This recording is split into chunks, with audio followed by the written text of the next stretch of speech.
Before we dive in, viewer discretion is advised. This content is for entertainment purposes. What happens when a titan of the silver screen enters the gladiatorial arena of daytime television only to systematically dismantle one of its most ferocious combatants? Today, we chronicle the legendary confrontation that left Joy Behar so utterly disarmed. She was forced into a retreat from which her on-air authority would never fully recover. This was no mere celebrity spat. This was the moment Tom Hardy's surgical intellect met Joy's barrage of interruptions, and the fallout was nothing short of catastrophic. But before we dissect this masterclass in verbal warfare, ensure you are subscribed for more tales of giants clashing and declare in the comments below what is the fate of those who challenge the unchallengeable. Now let us set the stage for the fateful collision of these two formidable forces. The studio lights burned with the heat of a Coliseum sun that Tuesday morning as Tom Hardy took his place in the designated chair on the View's battlefield. The revered British actor, a man forged in the crucible of intense roles from Mad Max to The Dark Knight Rises, had come for a routine promotional tour. No one, not the audience, not the producers, could have foreseen that this perfunctory appearance was destined to become a legend. Joy Behar, enthroned in her usual seat, possessed a familiar glint in her eye, a look the faithful audience recognized as the prelude to an ambush. She had spent days gathering her ammunition on Hardy, excavating old interviews and controversial statements, preparing an arsenal she believed would guarantee another signature takedown. A palpable tension settled over the panel. Whoopi Goldberg, Sarah Haynes, and the others could feel the change in the air, a silent prelude to the storm even before the broadcast began. And so the battle commences. Joy launches the first volley with the condescending smile she reserves for subjects she intends to dissect. Let's talk about your comments regarding method acting. You've said some pretty intense things about how far actors should go for their craft, don't you think? She presses. That's just a fancy way of saying actors should be allowed to behave badly. Hardy leans back almost imperceptibly, his piercing blue eyes assessing Joy with the same unnerving focus he brings to a role. A pause hangs in the air, a silence so profound the entire studio holds its breath. He then deploys his counterattack, his voice a low gravel. Well, Joy, I believe there is a vast difference between commitment to craft and simply behaving badly. Though I suspect, he adds, the words landing with pinpoint accuracy, you might not perceive the distinction. Method acting is an exercise in discipline and research and profound respect for the process. It is not, as you suggest, a shield for tantrums or an excuse for poor behavior. The other panelists exchanged nervous glances across the table. This was not the standard, differential celebrity interview. Hardy had not just deflected Joy's loaded question. He had returned it with interest, and everyone felt the tectonic plates of the conversation shift. Joy's smile flickers, a momentary loss of composure before she reloads and doubles down. Her voice now sharpens to the cutting edge that made her a legend in confrontational television. Oh please, Tom, she scoffs. We have all heard the tales of actors who hide behind being in character when they are in reality just being insufferable. Surely you can concede that some of this method acting business is nothing but pretentious nonsense. Pretentious nonsense. Hardy repeats, his voice calm, his accent lending each syllable a deliberate surgical weight. That is a fascinating diagnosis, coming from an individual who has built a career offering verdicts on professions they have never practiced. Tell me, Joy, what is your formal training in the dramatic arts? What gives you the authority to so easily dismiss techniques that have served actors for generations? A dead silence descends upon the studio, broken only by the quiet whir of the cameras. A flush of crimson rises on Joy's face. She was utterly unprepared to have her own credentials placed under interrogation.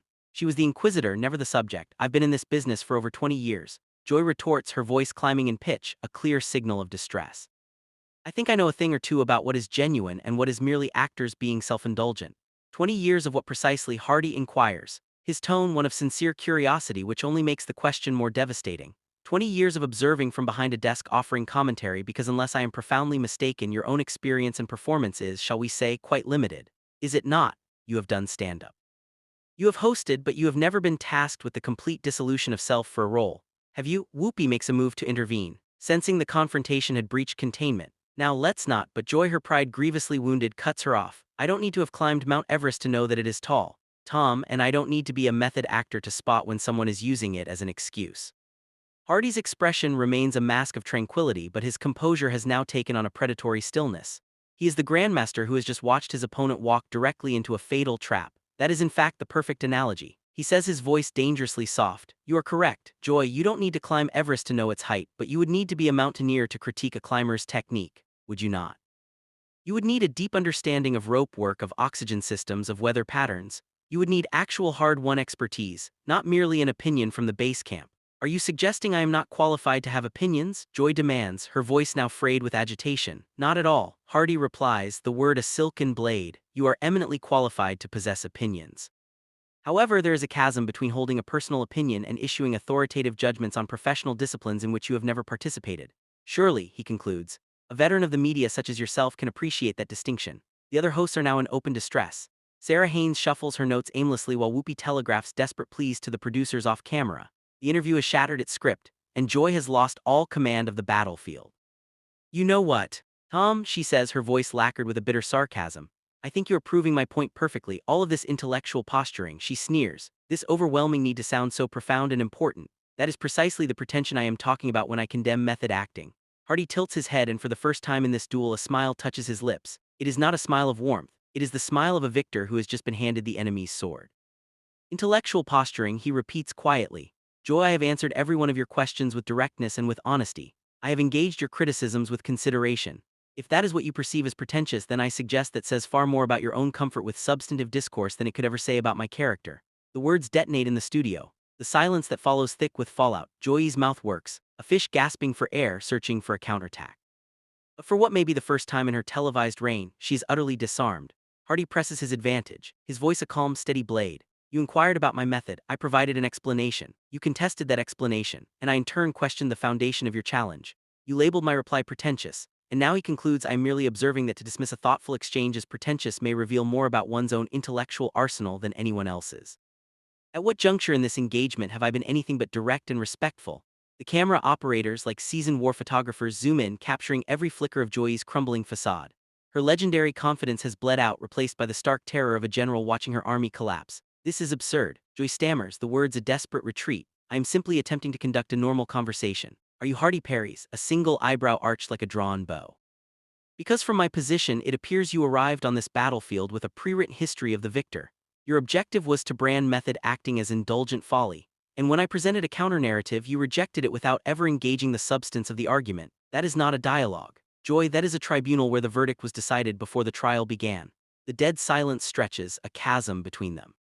Joy's face cycles through shades of crimson, and the omniscient eye can see her mind racing, scrambling for a strategy to reclaim the narrative.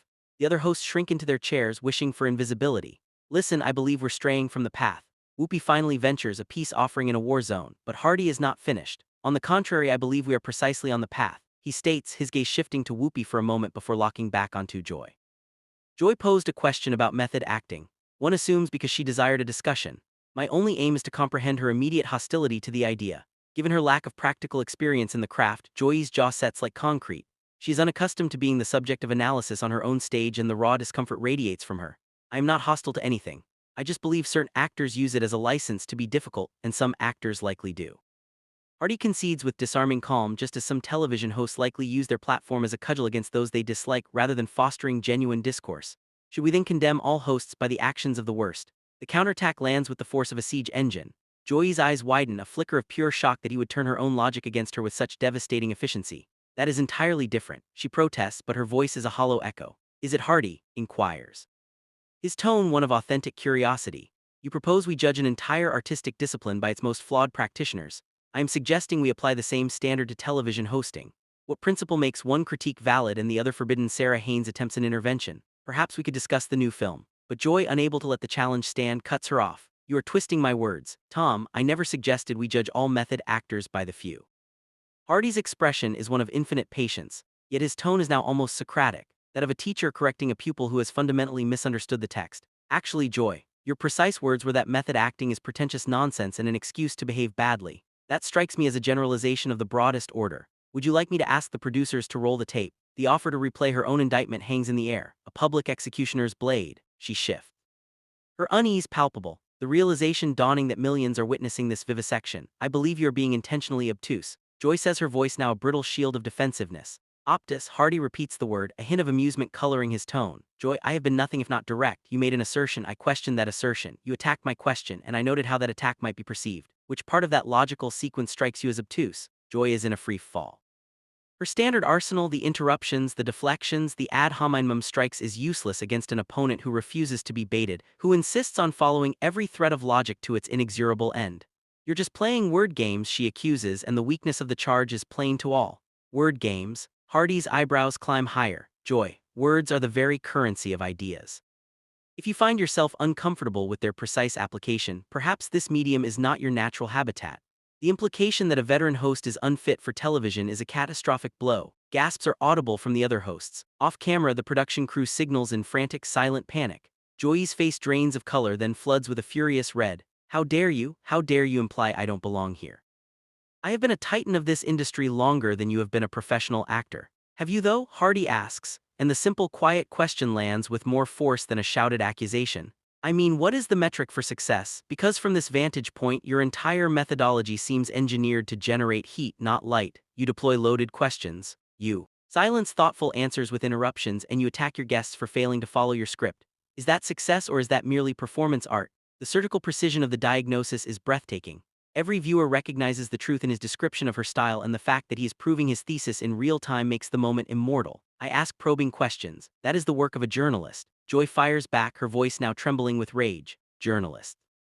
Hardy's tone is still calm, but the word hangs between them. An indictment. Joy, when was the last story you broke? When was your last piece of investigative reporting? When did you last do anything other than broadcast your opinion on the work of others? For what the world was witnessing was not the craft of journalism.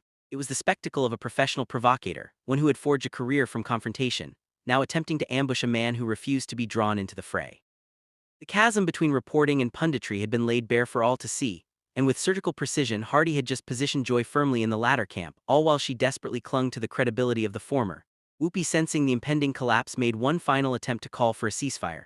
Tom, perhaps we should, but Joy was beyond the point of rescue. Her hubris was shattered. Her professional authority had been publicly challenged.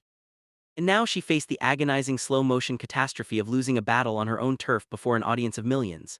You know what Joy declared, her voice climbing in pitch and volume. I don't have to sit here and be lectured by some actor who fancies himself an intellectual. Actually, Hardy countered, his voice a quiet blade. You do have to sit there. This is your program, I am your guest. You invited me onto this stage presumably to speak about my work. And now you are incensed that I refuse to perform the part you cast for me in your script. But here is the reality. Joy, I am not an actor in your drama. This is a dialogue between two adults, and if you are incapable of handling that, perhaps the issue does not lie with me. The words landed with the finality of a knockout blow. Joy sat perfectly still, a statue of disbelief. She was visibly calculating the damage, realizing she had been completely and utterly outmaneuvered by an opponent who never raised his voice, never strayed from decorum, and never ceased treating her as a professional, even as he systematically dismantled her entire offensive. This is unbelievable, she whispered. The words meant more for herself than for anyone in the studio. What precisely is unbelievable? Hardy inquired, pressing his advantage. That someone has disagreed with you. That someone has asked you to substantiate your claims instead of merely accepting them. That someone treated your inquiries with enough gravity to provide honest answers instead of rehearsed platitudes. Which of these truths exactly do you find so difficult to believe? Joy's mouth opened, then closed, then opened again, but no sound emerged. For a woman who had built an empire on the foundation of always having a retort, the dead silence was an indictment. Hardy leaned forward, his voice softening to an almost gentle register. Joy, my purpose here was to discuss my work. You chose to pivot this into an assault on method acting. You did this, one assumes, because you believed it would create compelling television. But when I met your critique with a serious defense, you became agitated. The question you must now pose to yourself is this. Do you genuinely wish to engage in conversation, or do you merely wish to perform outrage for the sake of ratings? The question hung in the charged air, a challenge that echoed in the silent studio. Joy stared at Hardy, her breathing shallow and rapid. She was wrestling with the stark realization that she possessed no credible answer. The phrase perform outrage for ratings had struck the very core of her professional identity, and every single person on that set knew the blow had landed true. That's not, Joy began, her voice faltering into silence. I don't perform anything, I offer my sincere opinions, do you? Though Hardy asked, his tone now laced with a sympathy that for Joy was more scalding than his criticism. Because it appears to me that you entered this exchange with a predetermined script attack, method acting. Force me onto the defensive, manufacture some conflict for the evening's highlight reel. But when I deviated from your narrative, when I chose to address your questions with genuine substance, you grew frustrated. That suggests to me that the dialogue itself was never the objective. Joy's hands were now trembling in plain sight. She cast a desperate look around the table, searching for an ally, but her co-hosts were suddenly absorbed in their notes. Their gazes fixed downward. Even Whoopi, who was typically the first to rush to a colleague's defense, now studied her papers with an uncharacteristic intensity. I asked the questions that our viewers demand answers to. Joy stated, her voice a weak echo of its usual force. Do they, though? Hardy pressed gently but relentlessly. Do viewers truly wish to see you berate your guests, or do you simply operate on the assumption that conflict drives viewership? Because from my vantage point, this feels neither like journalism nor entertainment. It feels unmistakably like bullying. The word bullying struck Joy with the force of a physical impact. The color drained from her face, and for a long moment she looked utterly and completely stunned. No one had ever dared to label her a bully on her own broadcast, and the terrible accuracy of the term was visibly devastating. "I am not a bully," she whispered. But the denial lacked any conviction. "Are you not?" Hardy continued calmly, laying out the evidence like a prosecutor. "You leverage your platform to assail individuals who cannot truly retaliate without appearing unprofessional. You cut them off when they attempt to articulate their position. You dismiss their arguments without affording them the courtesy of listening. You resort to personal insults when your own logic begins to crumble. What would you call that pattern of behavior if you observed it in any other context?" Joy's breathing grew more ragged. She was in the throes of a visible panic attack as the full crushing weight of Hardy's assessment settled upon her. Every point he made was true, and she knew it. Worse still, millions of people were watching her have this realization in real time. "This is my show," she said, a desperate grasp for authority. "I have a right to ask difficult questions, absolutely." Hardy conceded instantly. "You have every right to ask difficult questions, but I in turn have the right to provide you with difficult answers, and your guests have the right to be treated with a baseline of respect even in disagreement. The issue has never been that you ask hard questions, Joy. The issue is that you seem to believe asking them absolves you from ever having to answer any." Sarah Haynes made a final futile gesture to stop the bleeding. Perhaps we should cut to a commercial, but Joy was beyond being saved now. A fundamental structure had fractured within her. The meticulously built wall separating her public persona from her private insecurities had been breached. "No," she insisted, her voice cracking under the strain. "No, I want to see this through. Tom, you sit there so smug, so superior, but you have no idea what it's like working in this business as a woman. You don't know the things I've had to endure just to survive." For the first time, Hardy's expression genuinely softened with something other than tactical calm. "You are absolutely correct. I do not know what that is like, and I am not attempting to invalidate the very real struggles you have faced, but Joy, none of that can ever serve as a justification for treating other people with cruelty. Being a woman in a hostile industry is a reason to demand better standards, not a license to abandon them." The unexpected compassion in his voice seemed to shatter what little remained of Joy's composure. Tears welled in her eyes, her professional mask finally dissolving completely. "You don't understand," she said, and now all that remained was the sound of exhaustion and defeat. "If I'm not the aggressive one, if I'm not the one driving the hard questions, then what am I? What is my purpose?" That, Hardy replied gently, is precisely the wrong question to be asking. Your strength was never in the ambush, the confrontation, the on-air skirmish. Your true value was in your curiosity, in guiding the audience through complexity, in forging a space for real dialogue. But that arsenal is useless if you're more committed to performing conflict than to pursuing conversation. And there it was. The final volley had landed. Joy's composure shattered, tears streaming freely as the unblinking eyes of the cameras recorded her fall. Her co-host, the Greek chorus to this tragedy, watched in abject horror. They were witnessing the live television demolition of a colleague's entire professional identity. "I can't do this anymore." Joy's voice cracks, the words a surrender. She rises from the table, a physical concession of defeat. "I cannot sit here and pretend this is working. It's not. Tom, you're right. You are right about every last word, and I despise that you're right, and I despise that you force me to see it, and I despise that I've built an entire career on a foundation that I am apparently not very good at holding." The studio was plunged into a dead silence, the air thick and heavy, broken only by the sharp click of Joy removing her microphone. Hardy began to rise, a gesture of truce, but Joy raised a hand, halting his advance. "Don't," she commanded. "Don't you dare try to soften this blow.